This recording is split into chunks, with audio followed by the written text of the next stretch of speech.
Welcome back to another SuperCoach video with me, JD. You were joining me for the round 12 review. That's right, we've had the first of our 4 bye weeks, and we're going to talk about the games we had, some of the players, but most importantly, get stuck into some of the strategy around trading. I'm going to go through my buy plans. We'll talk through what to do with some of those players that have either been traded or topped out in value. We'll go through some targets. And a little bit more. I'm sure we'll cover off bits and pieces in between, but we'll start with my team as always. So I scored a 2049 this week. It was a nice round 2050, but I got scaled down a point somewhere, which moved me up about 500 ranks into 2681, which is okay. But an important but and a big pause here is that during the buys, it's obviously a little bit all over the shop. So what you really should be doing is looking at where you started at the start of the buys and then comparing it to where you finished and looking at it as a 4-week block in accumulation. So if you lost 1,500 spots this week, but it's because you set up really well for the next few buys, that's fine. Don't worry about it too much. Likewise, if you went up lots of ranks this week, that's great, but make sure that you're planning for the next 3 weeks. Otherwise, you're going to give up those ranks pretty quickly. Okay, so my trades for last week I think were basically as shown, which is I got Raul in, which is pretty good because my midfield was atrocious this week, and I also got in Fraser as planned, but then the unplanned move was Richards being out, which was a real shame because he'd been an awesome pickup and I think a trade target for a lot of people. So he got moved on for Sullivan last week, who got a 61, an okay score, but yeah, pretty disappointing to use a trade on that. And ultimately, I think his score dropped out of my... Oh, no, it didn't. It counted. It was Closey and Dawson. Of course, Dawson. That dropped out of my my best 20 or my best 18. So they were my 19th and 20th. So Sullivan's score did count in the end. Very nice. Very nice. It literally just opened. So you can see this is absolutely battling with performance at the moment. And I think that'll be a theme of tonight. But we record these videos basically on open every week, and it always seems to be a bit of an issue. So let's firstly tip our hat to the forward line, which came through this week. I'm going to do the review in reverse just because wow, like a 5-minute delay on that. Congrats. So let's start it in reverse because the forward line entered this week. Last week, Baker, Fife, and Dempsey, I think, combined for about 150 points. And this week, they more than doubled that. It was like 340 points. 330 points between the three of them, which is amazing. A Baker ton. I've owned the fella for 5 weeks, and 2 of those he was out with a corky. 2 really abominable scores, and then we got the ton this week. Oh, things are looking up. He actually looked all right too. Dempsey, we held Dempsey because of the Tigers matchup, and that was rewarded. Yeah, got a bit fortunate with some of the goals, but I think if you look at the 28 last week, the 122 this week kind of balances out to 75 average over 2 weeks. So, swings and roundabouts, I guess. And then Fife, the 104, which, yeah, he looked good. He was the 6th highest player rating fella for the weekend. So not a bad effort out of him at all. And now the bye this week to freshen up. And then hopefully another good score on the back of it. I haven't checked his break even, of course, because it's just opened. 45, yeah. So good hold, be good cover through the buys, and then looking to move him on probably at the end. Flanders did his thing, had an ankle scare in the first quarter, but came back on and finished that game strong. Fraser was all right. Like, once again, he looked like he started back and then moved up the ground in the second half. So I don't know if it's going to be a continued thing, but yeah, Dogs played well, so I assume he holds his spot. And then the other 3 were all on bye. In the rucks, English finally had his first good game for my side as well. Actually, I think last week he wasn't too bad, but yeah, 131. This is easily the best he's produced for me so far, so happy with that. And Gorn tried his best in a side that was pretty lackluster and could only manage the 95. But I mean, I'm happy with these 2. If you've got Marshall, that was another bad down game for him. It wasn't, although I think he did all right late. And I'm sure there was some that had Meek traded to Moyle, and Moyle put up a pretty good score in the end. So if he gets another game, he should easily make 100k. I'll just have a quick look at him in a second. It's going to be so slow. It wasn't on summary, was it? Oh, he's projected to lose another 30k. Oh yeah, I mean, he lost 13k. He's going to go sub 600k again. Not that English is exactly more expensive. Quick look at the old Moyle. So he went up 72.8k, and I assume he's got a very low break even. So anyone that jumped on him, you're just praying Wits has another game off. And he can play again because, yeah, with an 80 makes another 50k. He's already made 70, so yeah, 120k. Pretty good 2 week effort and some nice scoring during the buys. In the midfield, so yeah, midfield scoring was pretty atrocious. So Rao we traded in for a 111, which is not an amazing score, but in the context of this week, actually not too bad. And then Bont, I got water tonight, rough. Bont put up the 186, which was huge. His fourth quarter was insane. We put the vice captaincy on Dacos, which looked like the right move into like at 3/4 time. But in that fourth, Bont put on something like 90 points on his, like basically doubled his SuperCoach score in the fourth as he pulled the dogs over the line. And yeah, Dacos just couldn't find nearly as much, getting a lot more attention. I think he ended up with, I mean, including from Bont, I think like 27 of Dacos's 32 touches were contested, which is crazy numbers. Maybe like the sixth, I want to say it's the sixth highest contested possession total in a game. Well, sorry, tied with the sixth or fourth or something like that. So like insane games from both of them. A pleasure to watch. And if you had anyone in that game like Crisp, Dale, Trelaw, I think everyone was going off when it came to scoring. You almost wanted as many of them as possible. I mean, we'll talk about Darcy in a second because of his suspension. He was one of the ones, Sam Darcy, there you go. He lost a tiny bit of cash, but actually scored okay. He came back from 2 or 3. It was like minus 20 at one point early on the start and actually came back all right. But yeah, rest of the midfield disappointing. So yeah, Butters was just so. Merritt, I thought was actually pretty good. Scaling seemed to go against him. And yeah, like I'm surprised it was only 97 because I thought he was one of the better players on the day. But as we know, SuperCoach scoring doesn't always reflect the best of the best. And apologies in advance for the coughing. You know we don't edit, we never do.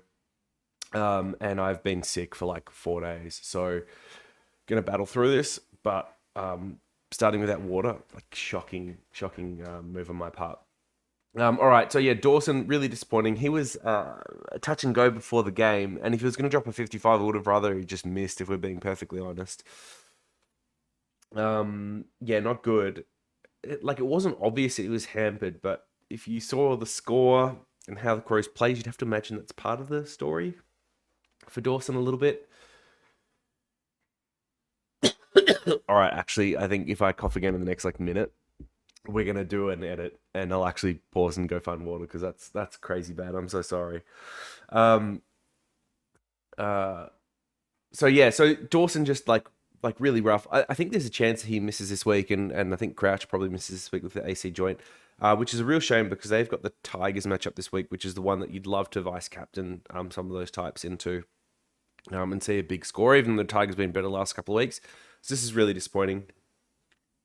And then Oliver looked pretty sluggish. He's actually in my trade out plans. Yep, and the next cough's coming. All right, we're actually going to do the pause. I can't believe it. I'm sorry, loyal viewers, for letting you down and letting the bad habit of editing videos fall into places. Not what you want mid-season, you know. But hopefully in the buys we can correct this behaviour and get right for the back end of the year. And so just to finish out the midfield then, Sullivan, McAuliffe, look, both okay. McAuliffe suffered from low time on ground. He really could have gone 75, 80 and put quite a good score together. He was on, I want to say 50 at half time and was doing really well and just faded off late because they benched him. And Sullivan was okay from what I saw in the game. I wasn't paying too much attention to him, but also once again, he got benched for most of the last quarter when that game was on the line, which is disappointing because he could have scored much better than that as well. And then all the way up to defense. So Dacos we touched on was great. Luke Ryan, the Freo dominated, firstly. They absolutely crushed. And there was a lot of slow play behind. D's weren't pushing up on them at all. So Clark, Ryan, Chapman, Pierce, these types were just doing kick to kick. I think Ryan had 18 marks. He did do some nice defensive stuff, but this was a really uncontested, easy game for him. I think he had something like 150 fantasy to give you an idea. So it was a poor ratio because a lot of it was uncontested chip mark, but take another 124 out of him, just crazy. Houston's been disappointing on so far. I thought both him and Butters were going to ton up, and they did absolutely nothing in the last like 5 minutes, which is sad. Martin, look, there's going to be some talk around like has Ridley coming back affected him. His form dropped off a little bit before then. So that's like a 183 prior to Ridley coming back. So his last month hasn't been, the best. He actually was doing pretty good this game. Started off really well in the first quarter. Second quarter, when Gold Coast responded a bit, he went missing. Third quarter, he had, I want to say, 50 fantasy. He was huge, was everywhere.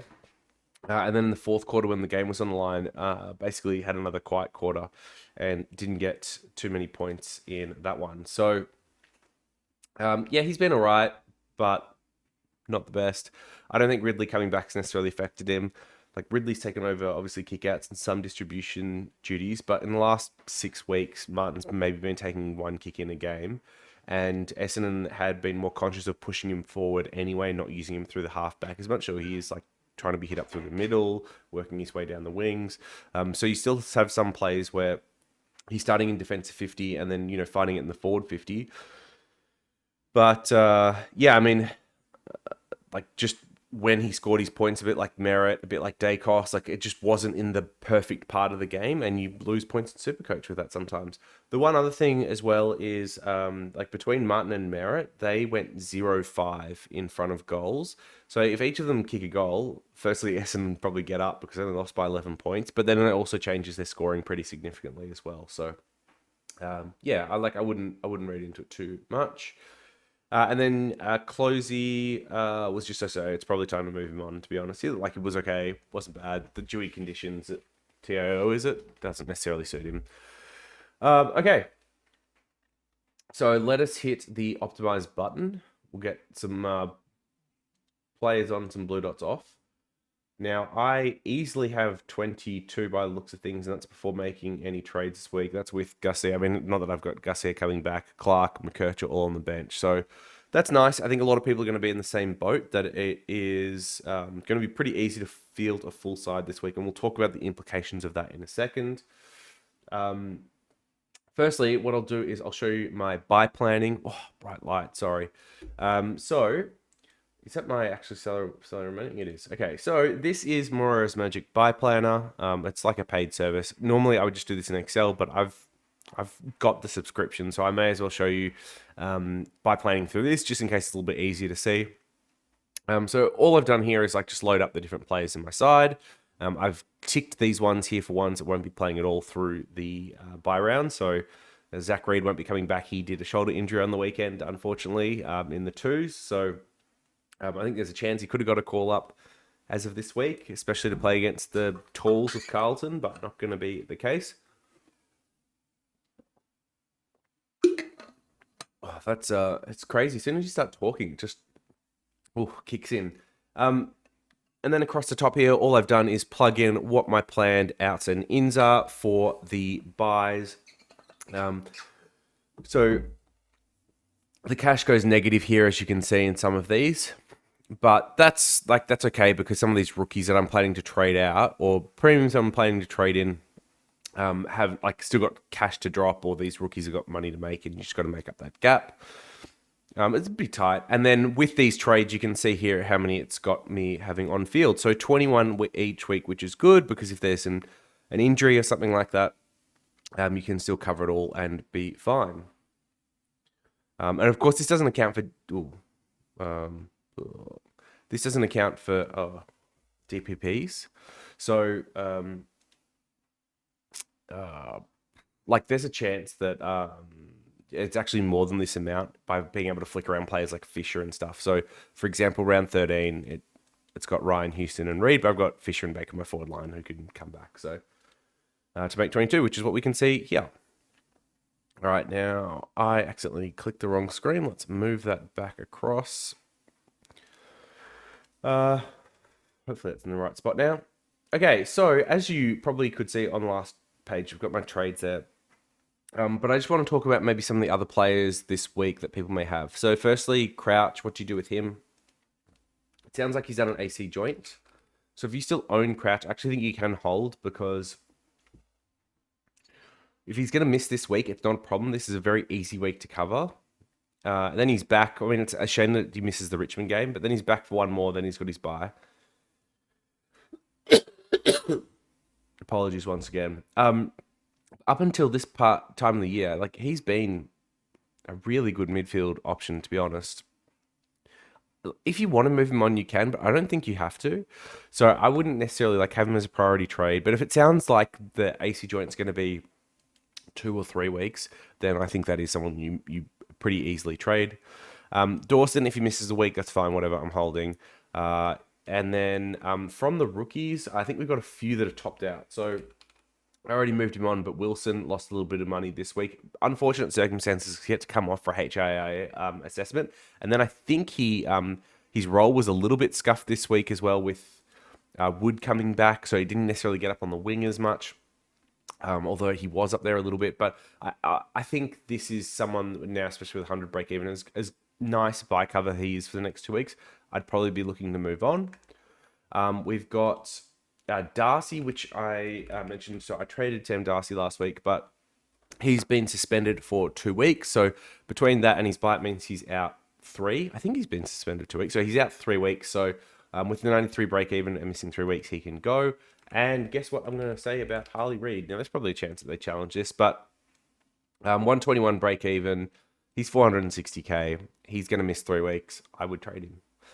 Even though he's shown to have the ceiling, I'd just be moving him on. So, and then as I mentioned, Closey, he's a trade as well, who I've got. I think the trickier one might be someone like Dempsey, who I've got. He's now reset his break even to 41. I was planning on trading him this week, so I'm gonna have to like figure out what I do there. Nice problem to have, I guess. Now, trade targets, a few to talk about this week. So, with your buy planning, I think figuring out how you finish out your defense is really interesting. So I've got, Fish shouldn't be in here. I mean, he's not, anyway, he is at the moment, but he's not, he's a forward, not a defender. So I've got 5 premiums in Dacos, Sheasel, Bunn, Ryan Houston. And then McKercher, if he plays like Sheasel to the back half the year, kind of makes 6, but he's probably more like a stepping stone still that I hope to get a little bit of extra money out of, or like I can move between bench and like I'll move on the bench for cover. So who are the D6s that we should be thinking about? And there's like a few, I think like Ridley, you could obviously consider. The injury history is a concern here. Holmes was one that I flagged, I think, on the FTTV podcast, as someone that I kind of liked as a bit of an option, and he had a pretty good weekend. Now, I think the risk with him is that he gets tagged by James Jordan this week. But maybe after his bye, he's someone that you could consider as a pod option on the run home. Sard, I also flagged on that podcast as look, he had his injury and then missed a bunch, came back pretty slow game, and then a 91. He was near top 6 last year. I probably don't expect him to do that at the back end of this year. But at 404k, if you're looking for someone that's cheaper, you could do worse, but he's still got the buy coming up, obviously. And then, we've probably got to talk about Jordan Clark. He's quite expensive now at 580, so this is one to look at or consider for next week for your buy planning coming off the buy. 74 break even, but like this 3-round average is now 137. His 5-round 116, even though he had a poor game in here. Freya's game style has just gone to a whole new level of disgusting. We see it in Luke Ryan, and I could understand why you'd want to jump on Jordan Clark as well and ride that too. So a few options just for you to consider. I think Dacos is probably a must-have. Ryan's probably a must-have. But beyond that, I don't necessarily see any other defender options as must-have. We could also talk about like Richards, who was really good in the midfield before getting injured. So when he comes back and gets a couple of games after the bye, is one to consider. And like McGovern, who I know a fair few people jumped on last week with a nice matchup. Probably didn't put up the score that you'd want to see, but North this week, and he's going to be around the mark as well as long as he stays fit. So pretty tough option. I mean, I think with my spot where I'm at, I can wait because I've got McKercher.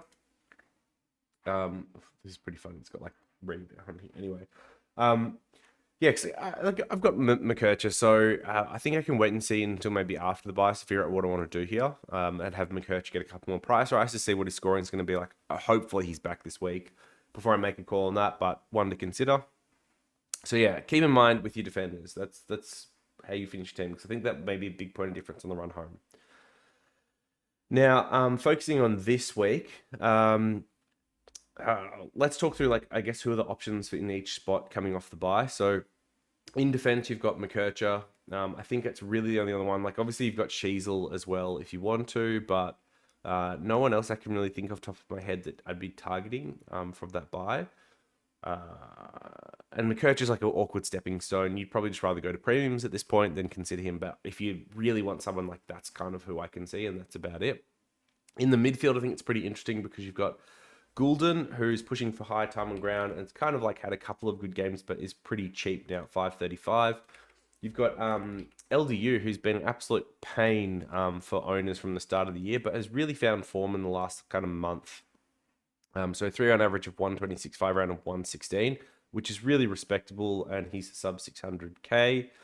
And then you've got Dunkley, who I guess flew out under the radar a little bit just because of his buys, averaging 113 for the year, 5-round average of 117. Is it Brisbane that has a good run? I can't remember. I think it might be. Yeah, the run home's okay. It's nothing amazing. But yeah, so like the ones that you consider. I think for me, looking at my midfield, right? So if I put Butters in here, I've only got and like Tom Green.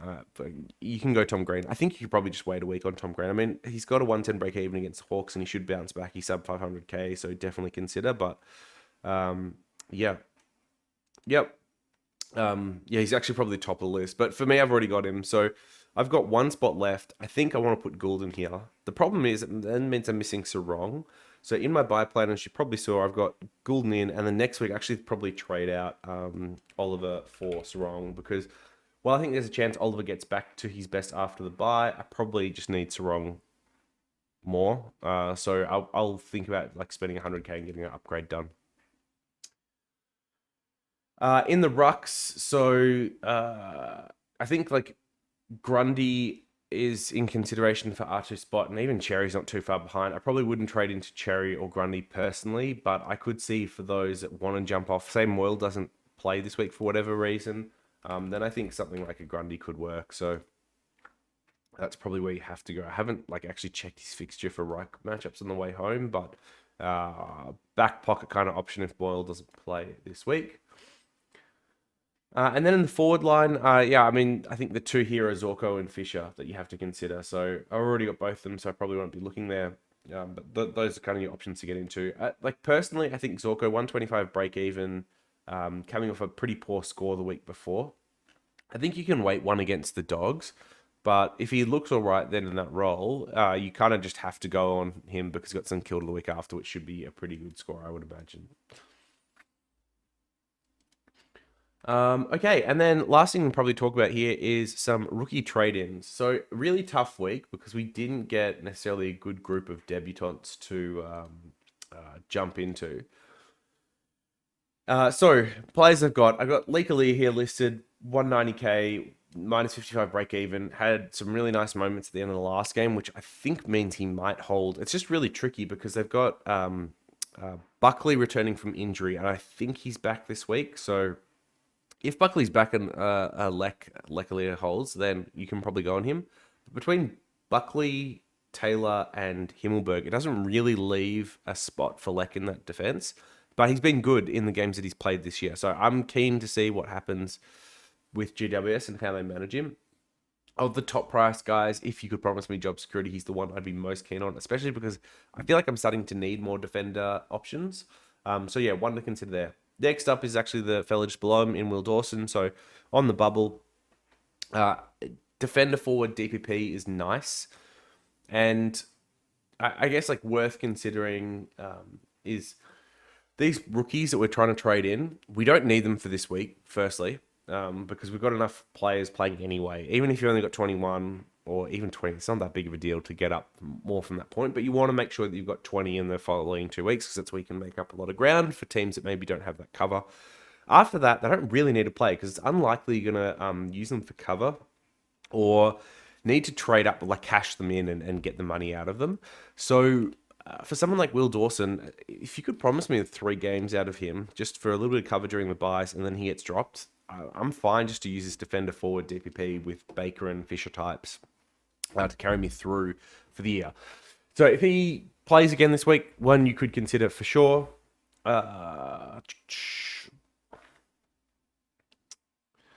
McMullen has played a couple of decent games for GWS. He's been sub in both of them, Mr. Flag here, although his points per minute have been crazy in both of them. I don't know if it's sure if there probably is point per minute in here, but I'm not going to look around for it. I want to say he had something like, at least for fantasy wise, he had like 50% time in both games and scored like 50, 60 points in each of them. So like just really high, you know, basically on track for tons if you extrapolate it to a full game type thing. So one you can consider. Oh, you got Bruce, I guess you could look at as well, but I didn't have him on the list. So mid forward option. And then where is he? I would have thought Dean would be in this list somewhere. Charlie Dean. So he had a 75. He's still sub 200k. So I think the threat for his spot is if the forwards for the Pies start coming back, what happens with Frampton? Like if they move Frampton back, then Dean gets kicked out. But Dean's played well, at least last week. So is there a chance that forwards come back and Frampton gets moved out and Dean just holds?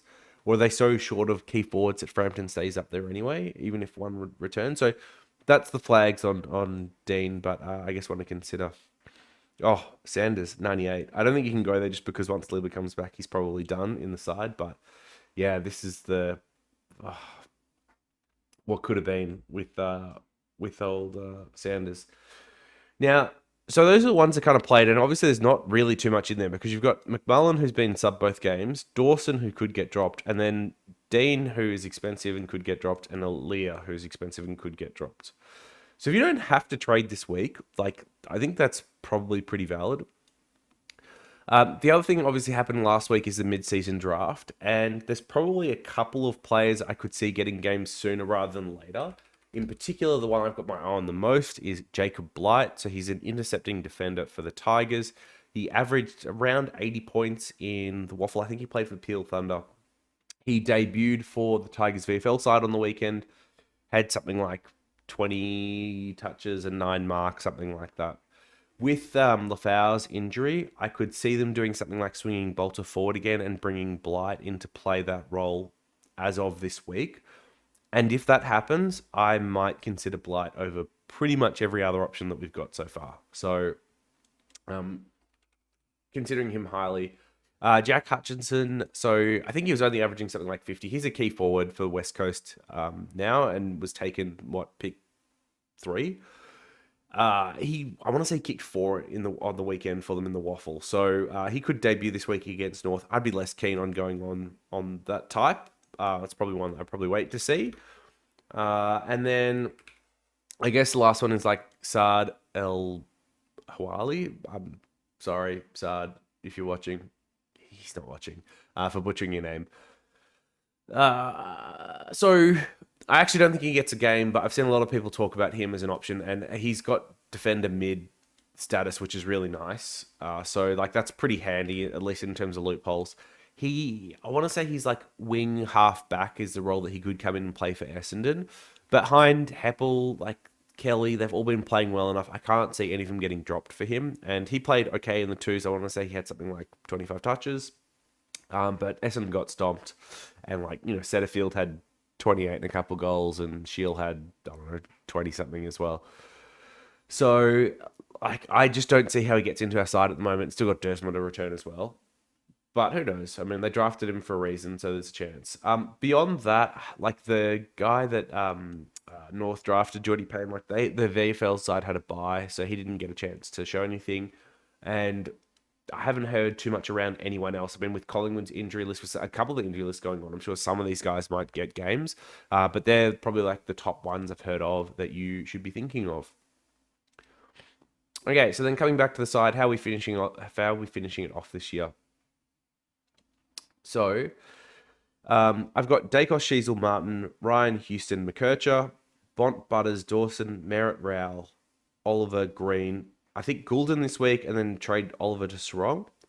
Gorn English, I'm fine with. Heaney, Zorko, Flanders. So we're happy with those three. Then Baker, who hasn't been great. Fisher, and currently Fife at F6.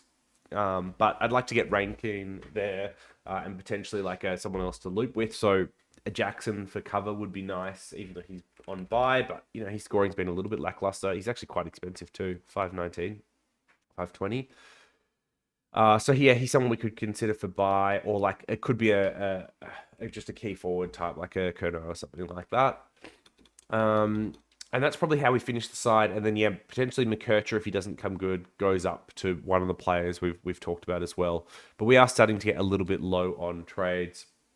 So we'll just have to monitor that as we go, and it maybe depends on how much money we can squeeze out of these last few rookies. So players that have to go this week, I think Closey has to go for me.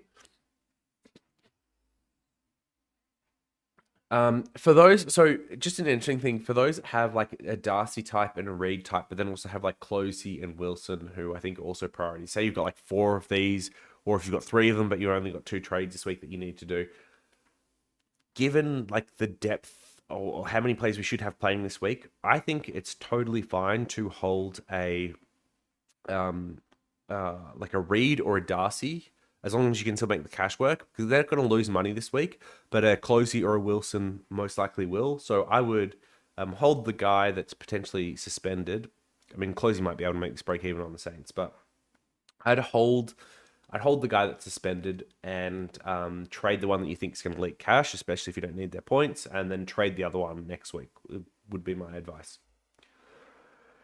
And I'm probably trying to look to hold Dempsey now, which is tough because, yeah, Dempsey and Closey for like Goulden and a rookie were my plans this week originally.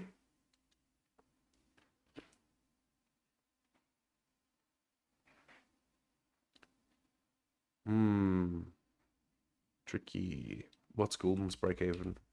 Do I have to get him this week? 96. Don't have to. But Cats at the SCG, that midfield has not been good. I mean, it's probably more like Warner and Heaney that absolutely tear them up than maybe necessarily Goulden, but I can consider that. I don't think this is necessarily going to be a great matchup for Dempsey either.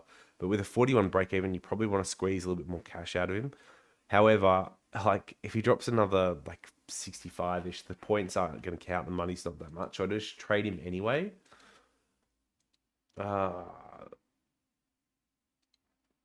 This has got me trading Jai Clark next week, which may not happen. The other option here is I just move on from Oliver now. How much did Sarong go down? 32k. That's nice. I've been with a 170 break even. I probably really want to wait one more as well, but I'll need the cover, which is a shame. He's had 2 pretty poor scores, 2 of his poorest for the year. Who do they play after their bye? Dogs. I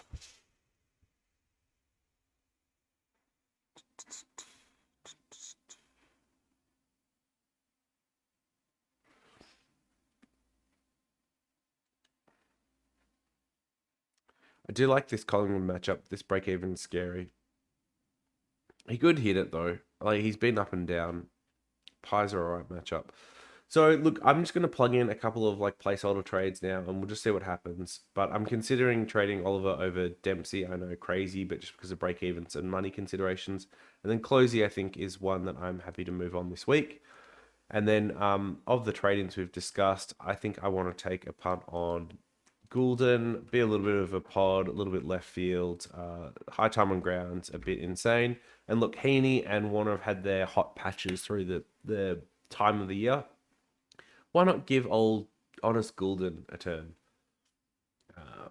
Yeah, let's give him a shot, I reckon.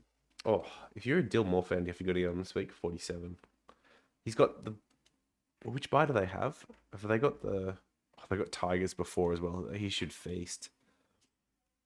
Oh, some of these games here. GWS not in great form. Richmond, West Coast, and then Geelong as the next 4 for Dilmore. You should see some big scores.